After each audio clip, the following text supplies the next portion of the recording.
Yes, it's our Easter special. We dive into the world of scratch and sniff stickers. Our old mate Minor Willie goes on a bender. We try to count the frames per second, and I fall in love with a tissue.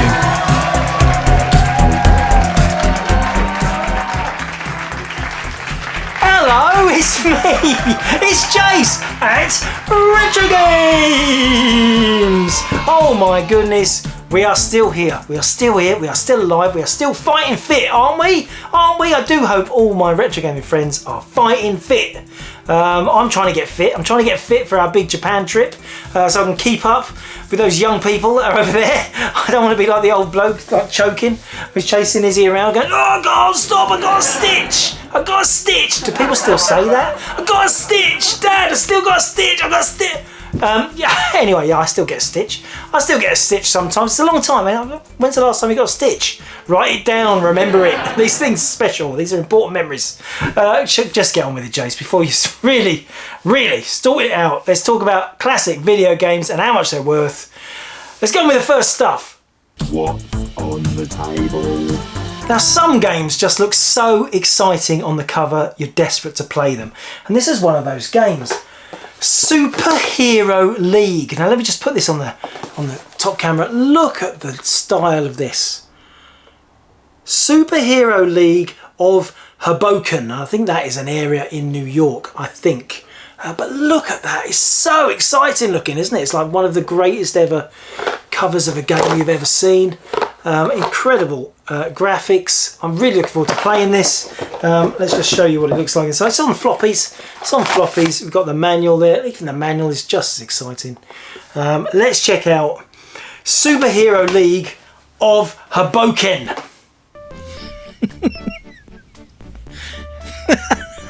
You weren't expecting this, were you? That's right, it's a point and click adventure. Yeah, that cover, it's Trades Description Act. This is a pretty good point and click adventure game for PC. It's got digitised speech, it's got loads of locations, but it's not what we wanted from the box, and it feels like we've been stitched up. We will war with the Carnegie Tribe unless our stolen totem is restored to us. PC, and we don't get much PC sealed. This is Ion Fury, and I just wanted to bring it on because the box is ridiculously massive. They've just stepped it up. It's like, oh, we need our box to stand out against all the other PC big box games. Let's make it just that bit bigger. It's hefty, isn't it? It's hefty. It's hollow. It's hardly anything in there. And yeah, it's sealed. I can't even show you the contents, but wow, it's just huge. Why? It's only a CD. It is a CD in there and a piece of paper. That's it, a CD and a paper manual. But they made this box absolutely huge. Let's see if this game is worthy of such a huge box. Oh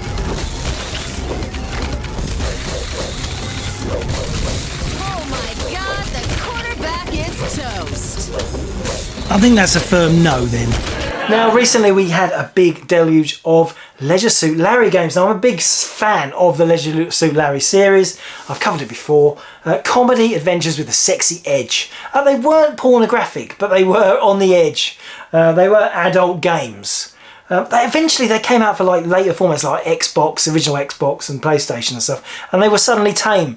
Suddenly they weren't as sex driven as they were back in the old Amiga, PC and Amiga days. Now this is a PC version. This is Leisure Suit Larry, Passionate Patty in the Pursuit of the Pulsating Pectorals. Try and say that after a couple of beverages. It's beautiful though. They are such lovely big things. People collect these. People went through these games. They lived them. From the days when adventures would take up your life because you get stuck and then you'd find a solution, you'd go back to it. So they live with these games. I mean, these games would take like 6 months to get through. So they've got a resonance. You are still remembering those games. You're still, you know, they're part of your life. So to get them back is still an issue. So they go for good value. Now this is on both sorts of floppies. We've got the 5 1/4 inch in there. And then you've got the 3.5 inch as well. So both sorts of floppies. We've got the manual there. Lovely. But this wasn't the only Leisure Suit Larry game that came in. This came in with a bunch of all the others. And I just thought I'd just give you a quick show of all the Leisure Suit Larry games. I think they're all for PC. I know, but they're all the same. It's okay. PC, don't be scared. It's just a computer. What have we got here? We've got the original one. This is the classic Leisure Suit Larry, Land of the Lounge Lizards. It's a beautiful condition, this. And this, I mean, it's a bit sexy. It's a bit. I know it's on a computer screen, but it's a bit sexy. They're under the water. There are some nipples. You just know they're there. You can't see them, but you know they're there. And that was enough when you was a kid. That was enough. Yeah, Larry's a jerk like me. Again, beautiful game. I think I've got another version of this, of one of these. Two different. This is really early. Again, on both sorts of discs. And there's the manual. And there's the manual.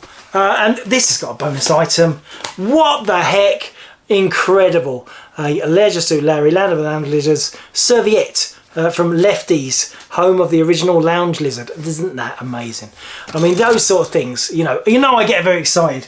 A free serviette in a game, that's more excited. I don't care about the rest of it. I just want the serviette. Did you remember to brush your teeth? What the heck is that? It's Builderland. You know this game. No, you don't. Nobody knows this game. Builderland by Loricel, another French source game, but it's got English instructions, so it must have had a release over here. Builderland. I just don't know where these games came from. Well, I do, because we bought them in, but I just think, wow, it's just so obscure. Who bought this stuff? Who found these games? Builderland. And there we have the disc and the manual. Let's check out Builderland.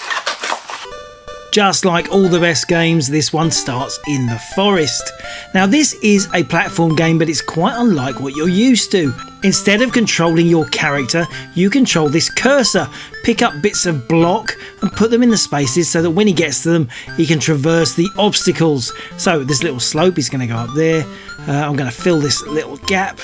Get the other one. We've got these gold bricks. Now the gold bricks are fireproof, and you'll see why we need those. We are clearing the way for our character to get through the level. Now, I can't work out if this is fun or not. Maybe it's fun. It's obviously very slow. It is very slow. He's picked up the money there, put this slope down there for him.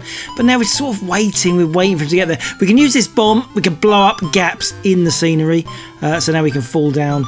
And you think he's going to collect that mushroom and grow into a super fast Mario type guy. He's not. He's not. He's just going to walk past the mushroom. But we're on our way to the little flag. Fill that little block there. Let's get him to the end of the level. It's different. It's original. But is it interesting enough to want to play more than once? Unlikely. A different box design. It's just a different version. You're looking between some fishnet clad legs. But again, CD-ROM or discs. So we've moved on a bit. They've reissued the game on CD-ROM, but you've still got the 3.5-inch version. Anything other freebies in there? You've got the manual. Something looks a bit soiled in there. That looks a bit, just a bit worn. There's an envelope. Anything in the envelope? What am I hoping for? Condoms? Probably. Leisure Suit Larry branded condoms. That would be incredible. I'm surprised they didn't put them in. Fabulous. Okay, that is that. Dirty boy! Puffy's Saga. Now this is a game I loved back in the day. It's a Gauntlet, slightly inspired, top-down arcade action game. Loads and loads of fun. I just thought I've got to get it on the show. This one's a bit ragged. It's got a bit flappy wappy. Oh, we're going to have a new jingle for flappy wappy. Flappy wappy! The bottom, and there we go. It all goes. Yeah, it's nice, but inside it is beautiful. You have the discs, a glossy monster card with your functions written on the back. Then we've got a congratulations, you can win something if you sign this. But then we've got this! Of course we've got a poster, and it's just one of my favourite old games, so I thought I've got to get this on the show. What a beautiful thing, never been unfolded until now. A big Puffy's Saga poster, isn't that gorgeous? It's those sort of things that make me proud to be a retro gamer. Now, I said this was like Gauntlet. It really is like Gauntlet. Well, obviously there isn't 4 different heroes to control, but there's that interesting quirky noise speech, digitised warbling. The levels are brief. Well, now that's a funny noise, isn't it? That's a funny, scary noise to start a level. We've just got to get these dots and get out of here. Those blue blocks are doors. You need to get the keys to open up the gates. Get the chicken. I'll get this dot. I'll finish the level. No, there's another one. There must be another one. I think it's just at the other end, though. Yeah, get it. That's the level finished. You know, go deep or go home. It's quite simple. Yeah. Okay, not much more to say. It's a fun game. I really, really loved this when it came out. That's the weird thing. No, I won't do it. You can't make me do it. No, I keep saying to you, no. No, I won't do it. I won't. How much? More Legacy, Larry. Okay, so this is Looking for Love in All the Wrong Places. I think this is the third game. Yeah, it's got a sign to a nude beach. Again, that was enough to get you titillated as a young boy. Let's just slide that out. Who misses? And there we've got loads. We've got loads of discs. This is on. We've got the little hint book. It's Legacy Larry 2. It says. Oh, hint book. I think that's a code book. Oh no, you might have to use a lens to look through that stuff. There's all the discs, and then we've got the manual, and then we've got, what's that? It's a little picture. Sierra new product. That's a brochure for Sierra products. Wow, that's quite nice. Upside down, I know. And then there's a couple of warranty cards. Now these ones are actually more unusual. This is the original release of Leisure Suit Larry 5. Passionate Patty does a little undercover work. Wow, international edition. Again, MS-DOS VGA. It's got a lovely image of a scantily clad lady sitting on Larry's head. Very sexy, lots of fun. Very nice design on the back as well. See anything you like, Larry. He's looking at her bottom. Oh, naughty! You can't do that anymore. You can't do that. You can't do that. You certainly can't do that in video games. Looking at ladies' bottoms. No, well, no more Tomb Raider for you. Yeah, got loads. Look at there's a Wodge. Then we've got another Wodge. Loads and loads of stuff to show you. Okay, we've got a warranty. I'll leave it in that. Aerodork Airlines. A little brochure flyer. What the heck is this? A sexy jazz mag. No, it's just like a little story mag, like Saucy Stories. Play Spy. Hey, look inside to learn about Larry's first time. Guess this is promotion for the previous games. Yes, it is. We've got the game manual. It's a very plain cover. You really think people are going to watch this? Thunderjaws, yes, released on Dumark's 10-gen label, which was, you know, famous for like tubing and clacks, APB, hard driving. I think they all came out. It's all Dumark related. Very, very obscure coin-op. Who played Thunderjaws in the arcade? And if you don't believe me, there is a picture of the arcade machine on the back of the box. Yeah, they did exist. I just have a little look inside before we check the game out. Just very simple. It's just a manual. Any posters? No, it's quite a big manual. There is a warranty card. Let's check out. What is Thunderjaws? Well, what is Thunderjaws? And you join me in the ocean as I try to take out this turret. Just wait for the explosion. It's pretty decent underwater explosions. Yeah, look, you see it bubbles up. I quite like that animation. There is Thunderjaws. Well, it must be, mustn't it? It's a shark. I'm being chased around by divers. It's an interesting game, isn't it? Underwater action. Now, this bit flummoxed me for a bit because that looks like a grate. You've got to go through the grate to come out of the grate on the other side, and there's another diver over there to kill. So I'm pushing against it. I'm shooting it. I can't work out how you swim through. Well, it turns out you can actually just swim over the top. Now, that is like a trick. That is a level trick, isn't it? Because you're going to spend all that time trying to work out how to get through the hatch. I was looking for keys. I went back and shot some other people thinking, well, they must release the trap door. But no, you can just bob over the top of it. Very, very annoying.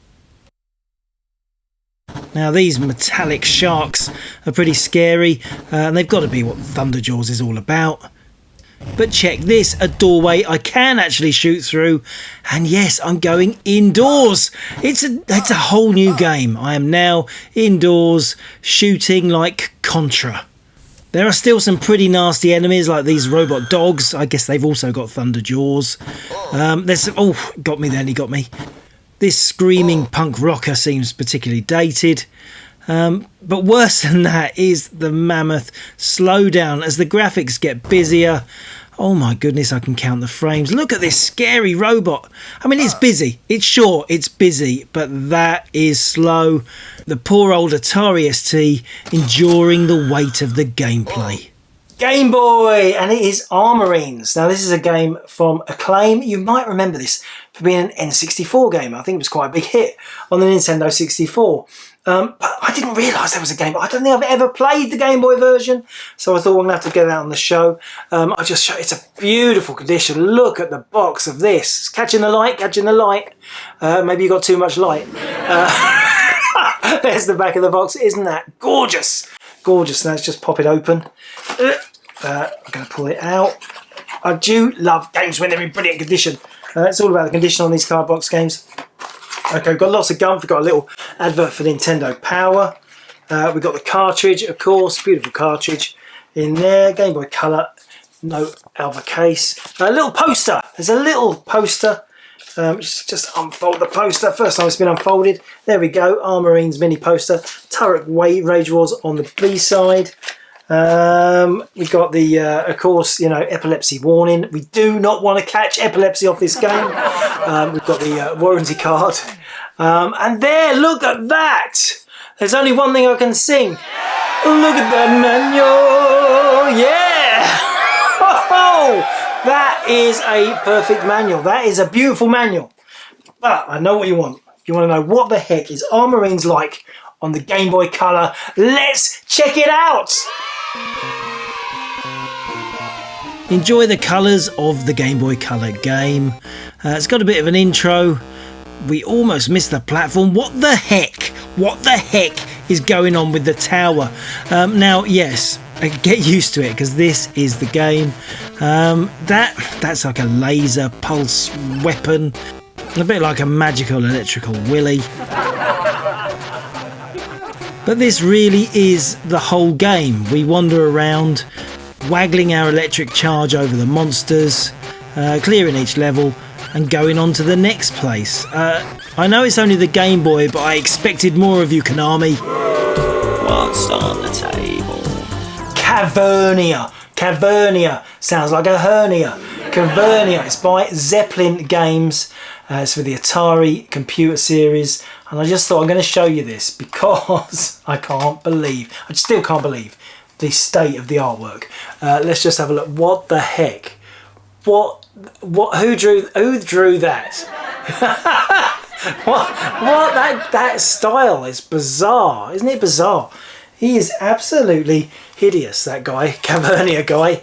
Let's check out what Cavernia is like. I think it's got to do with caverns and caves, surely, for the Atari 800. Now, this game is probably exactly as you expected. We are in caverns, collecting these little dog idols and trying not to get killed by the ghosts and monsters.